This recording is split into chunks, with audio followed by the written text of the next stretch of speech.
Some people reading the title of this video may have answered, yes, I do think humans are the center of the universe.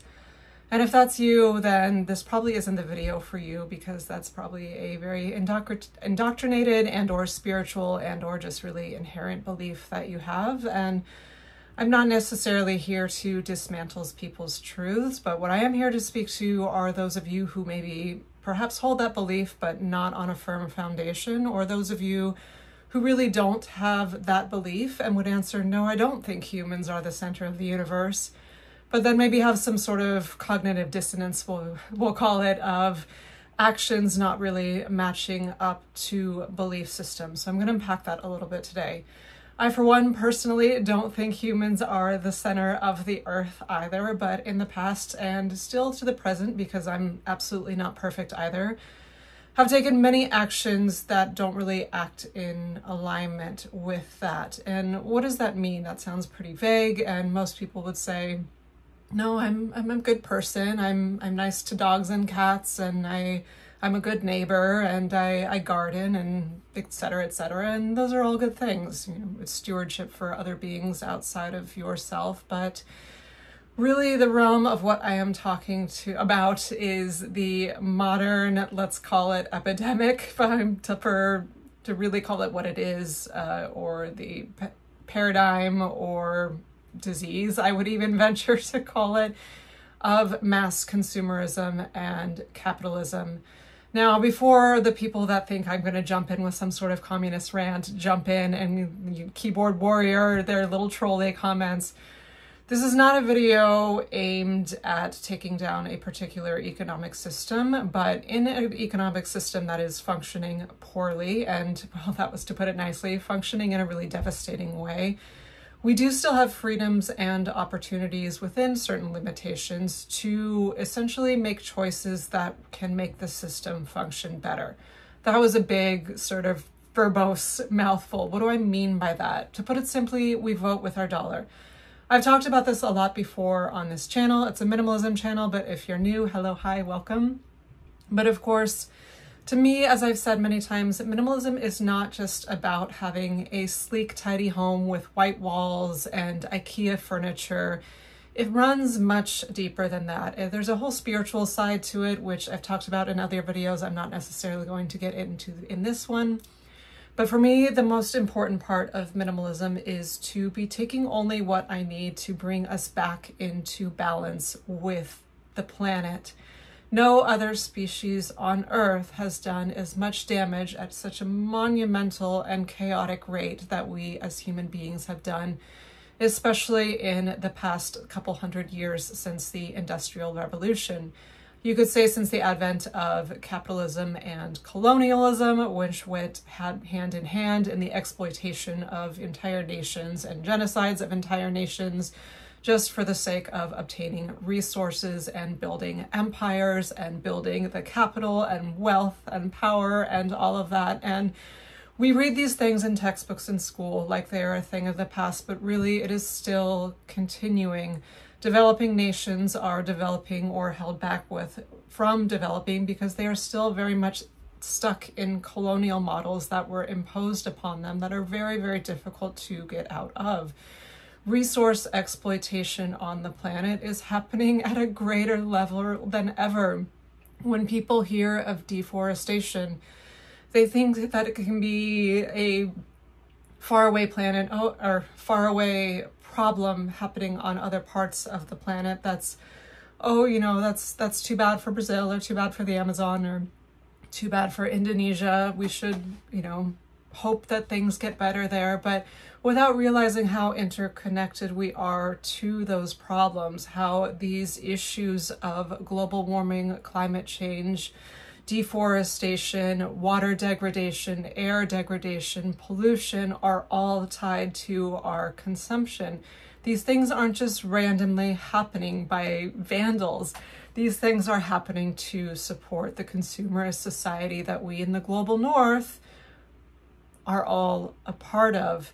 And before you point your finger at Jeff Bezos or Bill Gates or whomever, yes, there are very political power structures that are have insane distributions and inequalities of wealth. The reason those people got to those positions are because of participatory actions in the capitalist system that myself and you and everyone watching this video has played a part with to some degree or another. The fast fashion industry is one of the most polluting and disgusting industries on the planet. And I'm sure most people watching this video, especially if you are drawn to minimalism and wanting to make a change in your life, most people watching probably have a giant closet, or at least at some point had a giant closet full of clothing that they barely ever wore. And that is one of the most wasteful things you can think of, because you only need so many clothes, and the amount of billions of tons that are just polluted into the environment of CO2 emissions and water pollution, and then actual physical items of clothing that are thrown away, is astronomical. And the amount of clothing, especially in the United States, but in many other countries, that is accumulated to just sit in a closet or be worn once a year ornamentally for some sort of Instagram photo, is equally astronomical. So this brings into question, what part am I playing in global devastation? Again, it's important that political leaders come into alignment with better choices and policies and laws to try and rectify this situation so that we can have clean air to breathe and clean water to drink, and we are not destroying the marine species and forest species and other terrestrial species around us. Yes, it is important to lobby to get those policies into place, but everyone knows that things moving in government does not happen quickly. And at the end of the day, the capitalist system exists because of the people that are a part of it, for the most part. And when your purchases, you can be more aware of how you are buying into that. To put it, without making this video 2 hours long and going through exactly every single facet of that, to put it very broadly and very simply, the overconsumption of things that you do not need for your daily life. What do you actually need to thrive as a human being? What do you need to survive? Maslow's hierarchy of needs, of course, right? But the basic physical items we're talking about of purchasing, like some clothing, especially maybe a bit more if you live in a colder climate, sure, fine, that's relevant, that's normal. You need food, you need water, you need a roof over your head. And in the modern age, yes, you could argue you have to, depending on your profession, have some sort of gadgets to get by. I have a laptop for school, I have an iPhone that I'm filming this on. But how much in those categories do you actually need? And I think if most people were really honest with themselves, they would find they are taking far more than they really actually need. And if you take out, we're approaching 8 billion people on this planet, but unfortunately not all 8 billion people are contributing to this problem equally. And the people that are contributing to these problems the most are not the people feeling the immediate consequences the most. So there's an even more inequality and distribution of wealth and consequence there. Most global climate, that's, wow, global climate catastrophes, there we go. They are happening all over the world, but the bulk of them are happening in the global south, in developing and underdeveloped nations who are not over-consuming and taking more than what they need and polluting the environment and adding massive amounts of CO2 emissions into the atmosphere. So how is that fair? There are islands going underwater, there is increased flooding, they're in areas where there's mass deforestation. It's causing huge collapses of animal populations. It's causing flooding because there aren't any more barriers to agricultural lands. It's causing soil degradation, which is causing massive crop failures. And it's causing the massive amounts of indigenous peoples and local communities to be displaced from their land, often illegally, where they have no rights, and the governments are taking dollars from these American or other northern large companies to grow their economy, but the local peoples are never seeing that money, and often these goods, like logs, are just shipped back out at a very low price back to northern countries where the value is actually added. And so it's really not adding any sort of economic gain to these countries, just environmental and social and cultural loss. And while it's easy to think of deforestation just in terms of logs, well, okay, try to use material that's not wood. That's a really oversimplification and sort of myopic understanding of what's happening, because the forest industry really touches everything. It's not just unfinished wood products, whether it's paper or timber or whatever. It goes into really every industry that there is. And even with things like, for industries that are outside of, say, the direct forest industry, there's the whole carbon trading market where big companies like big tech or the airline industry is a big one, are buying into. If you're not familiar with it, you can look up RED Plus certification schemes and the whole carbon trading market scheme. It's relatively newer, but it's become this massive billion-dollar industry where companies, under the pressure of things like the Paris Agreement, the Kyoto Protocol, the Kunming-Montreal Convention on Biodiversity, countries are under these sort of soft law obligations to lower their CO2 emissions, and most are wanting, countries that actually do acknowledge climate change being real. And then there's those that don't. I won't name any names, but most are wanting to lower their CO2 emissions and do the right thing so that we actually have a future on this planet and are realizing the damaging that we're doing. But the problem of this mentality still is, how can I continue to produce what I am producing and not have to change and just sort of shuffle around the burden? So that's what the whole carbon trading market is these companies are essentially buying offsets to protect an area of land in a developing nation, but without actually reducing their own CO2 emissions. So what does that translate to? Really, it translates to a mass sort of eschewing of responsibility on the corporate level, because these companies want to just continue supplying what they are supplying because the demand is demanding what it's demanding. Who's the demand? Us. A famous thing I've said many, many times is we love to point the finger on how, most people, even if they wouldn't call themselves a minimalist, could say, Amazon is this incredible apex of power and control and dominance and financial inequality, but Amazon wouldn't exist if we all didn't click and use it.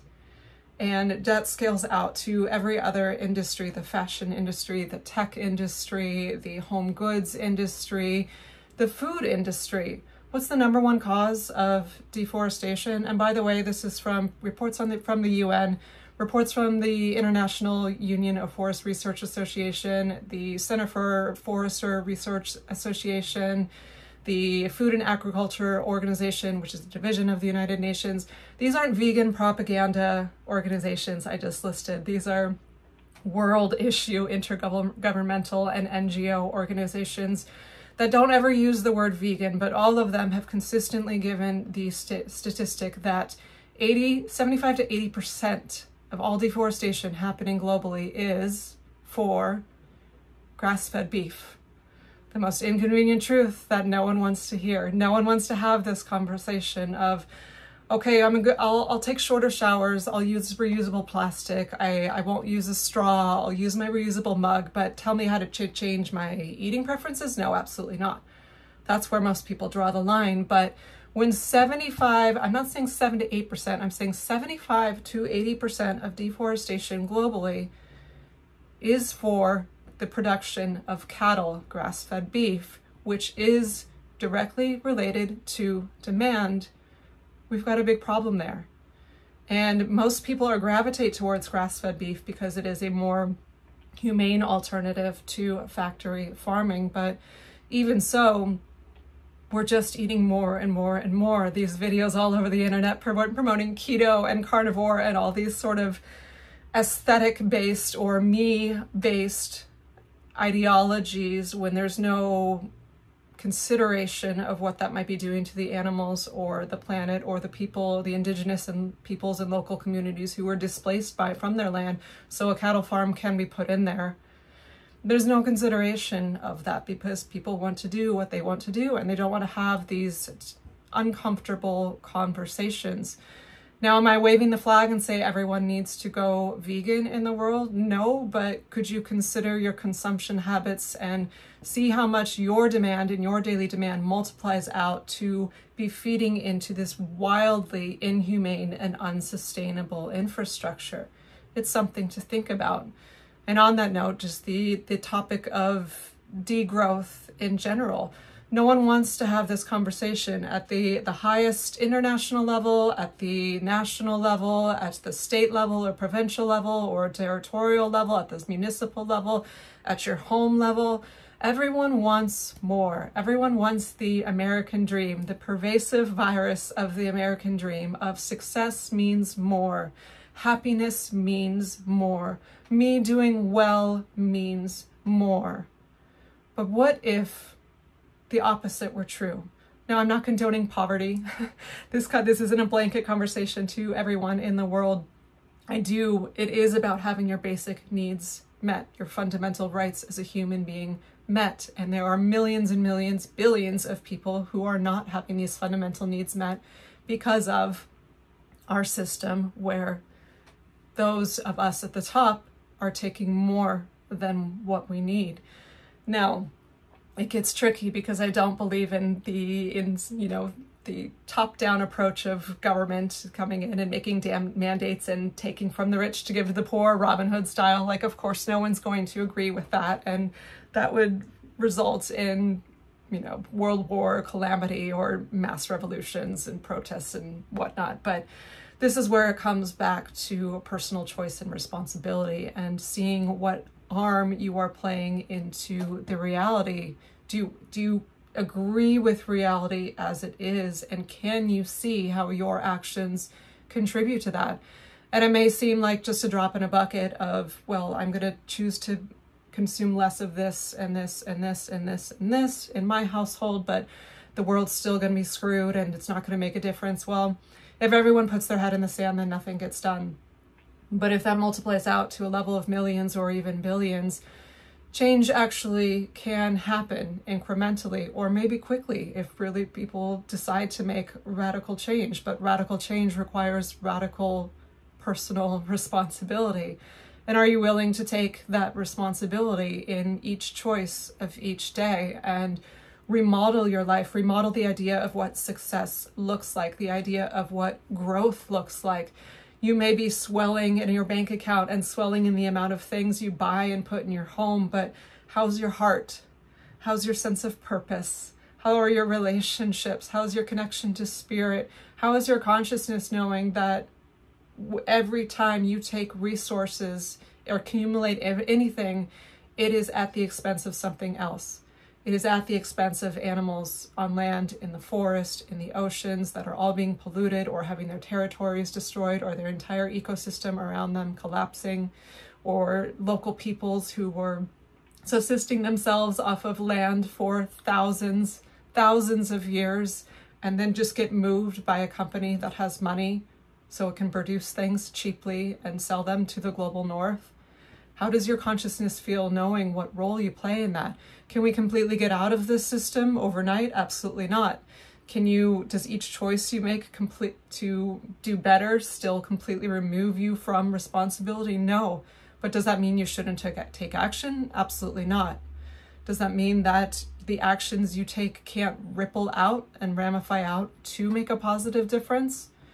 It can. It absolutely can. And so that's sort of my call to action. I think that if you're still with me, perhaps if you've been listening to this, you're either really angry and ready to write some trolly comment in the comments, or if you're still here, you do agree that, wow, we have all of this intellect here as human beings. It can be eaten. We put people on the moon, or we have AI now, or make all of these crazy skyscrapers, whatever. But what about the wisdom of a forest, of a 2,000-year-old tree?